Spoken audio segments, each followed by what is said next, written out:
right, super excited to get started here with you guys. Let's see. Wait for a few folks to jump on. I want to talk a little bit about the fear of buying. It's a question I often get. It says, Victor, how do I sell more effectively? So if you're out there watching me right now, let me know. Type something in the chat. Let's get this thing going. Go ahead and do that. Tell me if you hear me. Tell me if I'm sounding clear. All right, super excited to get started here with you guys. Let's see. Wait for a few folks to jump on. All right, let me know if you can hear. We got some folks jumping on board. I know it's a little bit after lunch right now, 3 o'clock, more or less. All right. Hold on a second. All right, go. My man's like, go already. Just give me a couple of minutes, just like I said, let people jump on. Tell me where you're from. I want to know where you're from. Abdul, VA, I love it. We hear you. Sounds great. Love it, man. I hope you're doing great. I am doing great, man. Thank you, man. Is that Shawshank Chinu? I love that name. That's an awesome name, man. Loud and clear. You're all right, man. You're awesome, man. Awesome. All right. I'm just going to wait 1 more minute, guys. 1 more minute. I'm just going to go, man. Super excited. Vikish, Chauhan. Let me just get all these names down. Juka, Vickery. I know I messed that one up. Dwight Beal. Vikas Chua. I can't get that. Helsinki. Dude, that is an awesome name. Helsinki. I love that. Got Greece. Got Africa. More. Oklahoma. How'd you get here? Denmark. India. I'm just messing with you, Oklahoma. Spain. Morocco. Somali. Africa. Greece. Copenhagen. Denmark. Love Denmark, man. Love Denmark and India. All right, man. Well, I'm gonna get going here. I'm gonna put this thing on mute here. What I'm gonna do is, one of the questions I often get is, how do you deal with overcoming objections? It's a great question, but let me give you a better approach, because I don't want you to learn a lot of different strategies on how to close, different closing techniques. We've all seen those, right? Books, 101 ways to close a deal. Well, again, the market's changed. If you know how to sell and sell effectively and reduce buyer resistance, guess what? You don't have to close that hard. Let me see.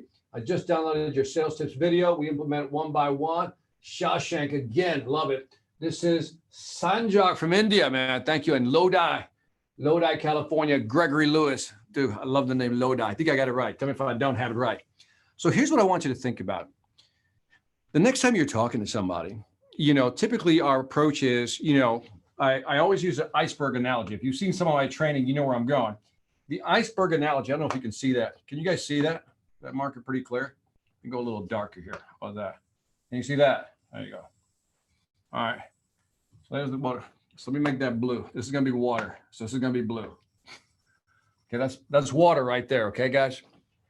And so when we think about the iceberg effect, we often think about the iceberg effect. You say on top of up here, you can see the iceberg, and that's about maybe 10% of the iceberg you see above the water line, right?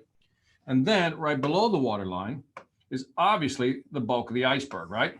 So below the water line is the bulk of the iceberg, right? That's the real iceberg. In other words, I should have made that in orange just to go with the whole thing.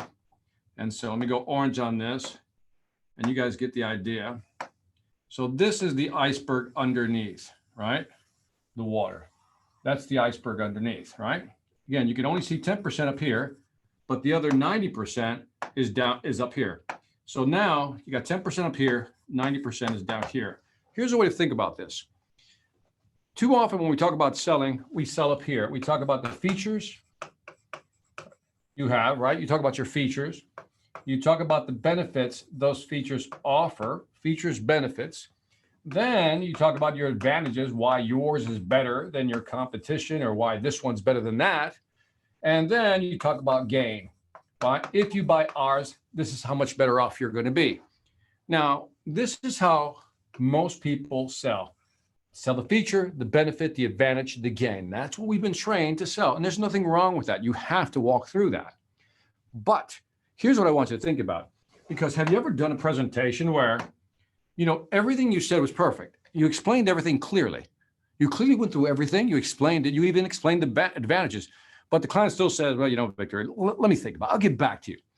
Now, we all know when a client says, let me get back to you, they're typically not going to get back to you, right? And then even if you chase them, this whole back and forth all the time just simply doesn't work. So here's a new model I want you to think about. I want you to ask yourself, when somebody doesn't buy, what else besides feature, benefits, advantage, gain, what's really holding them back? In other words, I'm asking you to think about what's underneath the waterline. So for example, let's say that you're using a CRM system, right? A customer relationship management system. Let's say you're using, not to pick out, I like the company Salesforce, right? Let's say you're using Salesforce and you're okay with Salesforce. It's a good software product. You're using it. You've been using it for a while. And now here comes a salesman, right? Or salesperson coming along. And now they're trying to sell you a different CRM. And they'll tell you about the features of the new CRM. They'll tell you about the benefits of going with their CRM. They'll talk about why one is better than the other, the advantages. And then they'll tell you how much better off you'll be, the gain, when you go with their CRM. Now, the argument is very logical. You laid everything out, but they still won't buy, right? So they still won't buy. So what's really going on? What's going on is below the waterline of this iceberg analogy. What's holding them back? What do you think is holding them back? Give me some thoughts here. Tell me what do you think is holding them back? We got Pakistan, Saudi Arabia, and hello from Colonelsville, North Carolina. Back to this. Why do you think they won't buy? Let's say I'm trying to sell you a new software system. What's holding you back? Why won't you buy? I just explained it to you logically, man. I gave you everything you needed. Why do you think so? Thinking about money? No, you're still up here, man. You're thinking money, you're above the waterline. You don't want to be above the waterline. It's not money. Come on, give me something else. Come on, people. Come on, work with me here. Come on. Come on, Maxine. Come on, Maxine. Give me something. Sanjay, come on. What is it above the waterline? Think above the water. No, change. No, too easy, my friend. I get that. Dig deeper. This is why we don't sell effectively. Beyond change, what is it? The cost. No, you're above the waterline. Change is above the waterline. You're kind of right. Change is a little bit. Obviously, that's an idea. We'll put you at the waterline change. But it's not cost. It's not price. What is it? What is it? They're not ready. Trust. Above the waterline? Maybe. What is it? Not ready. Come on. They're comfortable with their previous stuff. Of course they are. Come on, people. This is why we're not selling more effectively. Come on, man. Will it really benefit us? There's some doubt there. Okay, I'm liking that one. Who gave me that one? There's some doubt. Shawshank. So, but what is the doubt? I'm putting you almost at the waterline. There's doubt. They need to change. And you can argue that trust and these two go hand in hand, but you're still right here. Remember, we got to sell what's down here. What's down here? Let me help you out again. Pretend you have something today. Let's say you use a software package today. Why won't you switch over? You got a CRM. Why won't you switch over? I mean, here's what I want you to do. Really empathize with the client. Why do you think they won't switch over? Emotions, fear. No, dig deeper. That's the easy stuff. Of course it's fear. Got it. Fear of what? Come on. Juka, Vickery. Come on. Fear of what? You're close. Emotions. Yeah. What? Deeper. What's in it for them? Got it. You're still up here. Come on. Right now, Juka's the closest. What is the fear? They think if it's going to work. There's that doubt again. Come on, people. Work with me here. No authority and risk to their position. Ooh, Jim Johnson. So one is the first part, no authority, still up here. But that whole risk of their position. See, if they make a decision, there's a risk. Let's just say their career. Can I just say their career / position is in jeopardy? Jim, you're on it, man. You're on to something, Jim. Jim, you're on. Fear of failure, fear of loss. These are true, but of what? Of what? Look at Jim's response. Jim's thinking. Jim's right here. He's feeling it down here. This person, if he makes the wrong decision, if the person makes the wrong decision, that person's position could be in jeopardy. So what is it? Come on, dig deep. No, not easy to adapt to change. No, you're still up here, man. You guys are still up here. You're killing me. This is why we're not selling. You're still up here. What's the real pain? Okay. Let me slow down for a bit. You're the person that's in charge of the CRM, and you got 100 salespeople using the CRM. Okay. Now, seller comes to you, tries to change your mind. Now, besides cost and price, got it. That's okay. You're willing to pay that. right? You see how it can benefit you. You can see the advantages, but what's holding you back for not, again, you see the change, you see the benefits, you see the features it offers, you can see how it'll give you an advantage, but what's holding you back? It's not price. What is it? Let me see. Fear of change. No, opinions of others. Juka, no, not the opinions of others. But I guess, I guess that would go with career and position. Okay, Juka. Fear of reputation. That also goes with career and position. So Chris Clubman is in the house. Chris, welcome to the club. Adam, fear of change, got that. Peter, Amador, making the wrong decision. No, come on. Dig, fear of failing. No, they're lazy. Who said that? Is that you? Juka, leave the room. You're done. Himsinki's back. No, fear of failure. You're not digging. Making new adjustments. It's getting frustrating. It's getting frustrating. I'm showing you the easiest way to sell, and you guys are failing. Come on. I know you can do it. Come on. Return on investment. Oh, good answer, but no. He needs something that he cannot get from one. No, losing, fear of failure. All right, I'm going to have to help you guys out. Now, again, put yourself in this position. This is really simple, and I'm telling you, it'll change the way you sell. They say we are now in pandemic recession, the fear of bankruptcy. Okay, before that, Arvid. Okay, first mug 2, return on investment, ROI, break-even points. These are all rational arguments. They belong up here, ROI. You can show the ROI, you can show the break-even point up here. Again, this is the gain part, right? ROI, here's the gain. It's all up here still. You're still up here on the iceberg. You're still up here. You're not addressing the real factors of why they won't buy. This is why they won't move. What else? Return on investment, salesperson is a weak closer. Juka, you're killing me right now. You're killing me, Juka. We need to poke and find out. Yeah, first mug says, so encouraging, man. Why should I change? Just entered. Can you repeat the question? Marco, where the heck were you? Why weren't you here earlier? I'm not repeating anything for you. All right, Marco, here's the deal. I'm going to repeat it for you. Iceberg analogy, 10% on top, 90% on the bottom. 10% is what we usually talk about, feature, benefit, advantage, gain. But if you present a rational argument, they still won't buy. So why won't they buy? And so if you're selling a software package, a CRM system to a company, they already have one, why won't they change? Why won't they buy? Don't trust. Why did they previously buy? Ego status, buyer's personal and business. Okay.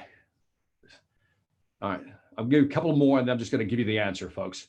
So Jim Johnson, buyer's personal and or business gain. You're back up here, Jim. You were so good. You were down here for a while, Jim. You floated back to the top. Not good, my man. All right. What else you got? Let me see. Week closer got that. All right. So let me help you through it. We need to show them Fab properly. You showed them properly. Joyita Sarkar. Love that name. Mike K. Package not good enough. Lord, broke it. Give him something. Okay. No. Rasha, no need analysis. No. Nino G. Thank you. Sounds so gangsters. Nino G. Okay. Nino G. Leg code did not exceed value. First of all, where'd you get the name leg code? But no, leg code, you're wrong. Ennis, no rapport. Fear of manipulation. The person feels the same. Again, you guys are killing me here, man. This is the biggest decision of their life, and they're hoping for something better. Love it. Because they buy. All right. So I'm going to show you. I'm going to show you what it is. I'm telling you, once you see this, you're going to realize why you're not selling it. So again, let's set up the scenario, especially for people who came in a little late. We're selling a CRM system. A CRM system, right? That's what we're selling. We're selling a CRM system to a customer. The customer already has one. So we go in there with our CRM and we try to sell it. And we talk about the features, the benefits, the advantage, the gain. And we explain it clearly, even show the value, even show the return on investment, even show them the break-even points, show them the total cost of ownership, show them all that. And they still say, let me think about it. Juka says relationship. Juka, leave the virtual room right now. Just leave, okay? Okay. Chris Clubman says, screw that. Get to the point, Victor. All right, Chris, just for you, man, because you're rushing me. So what happens is, if you got to get a new CRM system, here's your answer. If you got to buy a new CRM system, and again, I like to have fun with this, but this is the serious part. You really need to put yourself in the customer's position. if you want to understand how to motivate them to buy. So yes, all this makes sense, but what's really holding them back? Well, let's think about it. Let's go through it. Let's be the customer for a second. If I have a CRM system, one, that means I have to change, right? I want to change. Well, what's involved in changing from one CRM system to another? What's involved in changing from one system to the other? Well, you may think one is training, right? Now I have to go what? Retrain everybody how to do this. I also have to maybe change my standard operating procedures. This is how we work together. So the standing operating procedures might change. What else is impacted? Well, because they're on a new system, maybe there'll be some system failure, right? How do I know there's not going to be any system failure during the implementation? Another thing that might be holding them back is data integrity. So data integrity would be that if I'm moving my data from one system to another system, how do I know that that data is correct? I also might be concerned about downtime, right? So now, well, how long, will the system be down if we change over? And will that impact any deliveries, more specifically, any sales which lead to deliveries? Will that impact our business right now? So all this, you were right when you said change, but all this is what they're really worried about. See, you sold them up here. You sold them. But below here, they're going, oh man, I got to go retrain all these salespeople. How am I going to do that? Do I bring the salespeople in here? I got 100 salespeople. Do I bring them in-house? And if I train them virtually, will that work? Then I got to change my internal procedures. Well, what if we have a system failure? Like, how are we going to back up the data? Well, what about the data integrity? How do we know it's going to be right? And then, delivery, downtime. Or back to this one, career. What if I guess wrong and this thing doesn't work? Then it's on me. So in other words, all this is what's really holding them back. They want to make the change. They're just afraid of what might happen and the cost impact. So some of you were right when you said return on investment. But what you got to dig into is this real fear right here. See, the real fear has nothing to do with up here. This is the fear that's holding you back. It's those little things that begin to add up and you're like, you know what? Maybe next quarter, not this year. Customer support, by the way, learning, training, you're with me now. I just going to say hi, have a nice day. Thank you, I appreciate that. This, by the way, so Tarun, this is all fear of the unknown. But when you're talking to a client, you want to be able to highlight that you can actually make these fears go away. So what you are going to do is during your presentation is you're going to talk about everything up here. Feature, benefit, advantage, gain, right? You're going to do that the way you've always done it. But during your presentation, and this is just another video I'll have to do, but during your presentation, you're going to talk about how the training is going to work. You're going to talk about how you're going to prevent them from actually having a system failure. You're going to talk about how data integrity works, bringing the data over, double checking it, right, to make sure it's all correct. You're going to talk about downtime, how there's not going to be a downtime. You're going to take the data, you're going to put it on a mirror server, and there's never a downtime. So you have to talk about these things. Once you start talking about all these things, you can feel that resistance go down. So when you're talking to a client and they say, let me think about it, get back to you. In many cases, I'm not saying all, but in many cases, it's not money. It's not the cost. It has everything to do with how is this going to roll out? And look at all the pitfalls, because right now they're thinking, you know what, let me not mess with it. Everything seems to be working. Let me not mess with it. Yes, your system's better, but I don't want to deal with this right now. And what they're really saying is, I'm afraid of all this. And unless during your presentation, you can address this, they won't buy. Let me look at some of these comments. This all depends on the tool. If you are selling modern SaaS tool with customer team onboarding, all these aspects are addressed during the sales process and belongs to the benefit. Chris, I agree with you. I agree with you. If you're going through the sales process, but you also know, Chris, that in today's market, there's on average 6 to 9 buyers in that decision-making process. Would you agree with that? Just give me a 1 if you agree, 0 if you don't. And because you can explain to a couple of people, more people are going to start jumping in as you move further down the actual process path, right? Towards the close, more people start jumping in, which means they're worried about this. and a new person jumps in, like for example, Chris, let's say legal gets involved, right? Because that's a new person, that's a new influencer in the market, especially in the B2B space. Legal gets involved because again, data integrity, cybersecurity, all these wonderful things. So they're going to have a different set of questions than let's say the CMO, the CEO, the CFO, or the CTO, totally different. So your answer is right. But remember, through the whole process, we have to be very aware that each of these people, these decision makers, these stakeholders have their reasons for not wanting to do it. And our job as the system gets bigger, more complex, is to answer those questions. Would you agree? Cool, thank you. We are now doing charity for COVID. So majority of objections we are getting, I'm already doing a lot. How can I make the person feel that we are? Shawshank, that's another training. I want to stay with this one. Any questions on this right here? Because once you begin to see these things, that it isn't just up here, it's really about all the uncertainty down here. And then once you can address these uncertainties throughout your presentation, and Chris, I'll use you as an example. If I have a SaaS system, you know what some of the objections are going to be already, right? So you're going to try to preempt those early on in the sales process. But as I said, as you move through it, people are going to jump in and out of the conversations.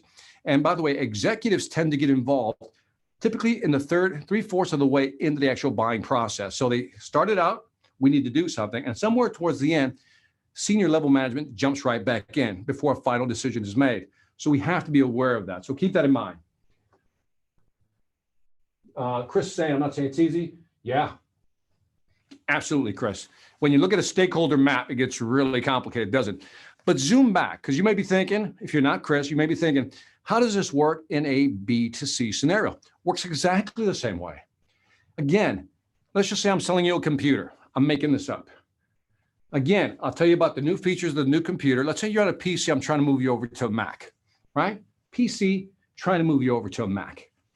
Now, the same issues occur. I'll tell you the features of the Mac, benefits, the advantages of the game, but what are you thinking about? Why wouldn't you switch from one computer to another? Let's do this exercise. Let's go through, let's do this exercise. Let me erase all this. Let's do this exercise.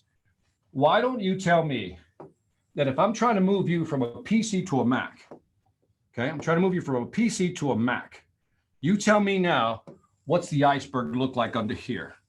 I showed you the feature, the benefits, the advantages, the gain of going with the Mac, but now why won't you move over?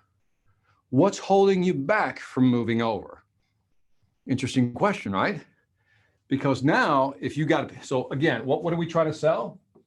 We're trying to sell, we're going from PC, I'm trying to sell you on a Mac. Now we're doing a B2C example. Here's a B2C example. So my question to you is, why wouldn't I move over? Self-esteem. Good night, Victor. Thank you. Have a good night, man. I know you're up late. Learn new system. So one, Nino, now you're in it. Because now they have to what? Learn a new system. So that's their first doubt, right? Learn a new system. What else is holding them back? It's a Mac. It just works. Haven't you watched the ads? Thank you, Chris. Price. Price is still up here. But I mean, it's a valid point, but it's still up here. Learning new things, don't have time. So time, we'll just say learning system plus time. What else? Think about it, dig deep. What else? What else? The process. Now you're starting to think data transfer, right, Em? So now you're thinking, now I got to move all my files over to the new one, right? So I got to move my files over, which is a hassle, even if you got it up in the cloud. And also, because you have a Mac, PC going to the Mac, you're going to have a different operating system, right? That means if you preloaded your PC with a bunch of programs, maybe those programs won't port over, which means you have to what? Buy them again, right? So will I have to buy apps again? That would be a big question I would have, right? Application for Mac is expensive. I need to learn keyboard shortcuts. By the way, keyboard shortcuts, right? So even something as simple as shortcuts, because that's part of the learning and the training, right? I'm used to it. I'm comfortable with it. You're making me change. I don't have time. I don't want to do that. Games don't work. Again, this will be under buying apps and games. And so somebody typed in, Rick U, 1978, you typed in friction. Yes, all this, my friend, is friction. All that is friction. You are correct. Different support, different applications. Security, big one. So again, there could be a security question on this. And if you use your PC for work, maybe if you move on to a Mac, guess what? On their ecosystem, it's not compatible, right? So now I can't use it unless I can find a way to mirror the Mac to make it look like a PC. So need to update it again and again. You get the idea. So can you now see how you start thinking differently? Again, feature, benefit, advantage up here, but really start thinking about all the real things that are holding somebody back. And I'm telling you right now that if you sell here, that's great. But if you sell here, I'm going to flip these two numbers here. I want you to see this, and I'm going to wrap this up. I said 10% is up here, right? 90% is down here. Now what I want you to consider is the following. 90% of salespeople sell up here. Only 10% of salespeople sell down here. And this is where the real money's made. Because if you can explain this and make people feel good about this, you'll sell more effectively. So anyway, thought I'd jump on this YouTube live, just have some fun with you guys. Thank you. Let me see. Residual value, leg code, you're back. Thank you. If you have any questions, leave them in the chat. Leave them in the discussion below. And if there's anything you want to learn about, I'm going to try to do these, once or twice a week. Let me know if you love these live chats or if you don't love the live chats. And anyway, on that note, I shall let you go. And I am out of here. Now I just got to figure out how to get out of this system on my own. Take care, guys. You guys are great. Thank you.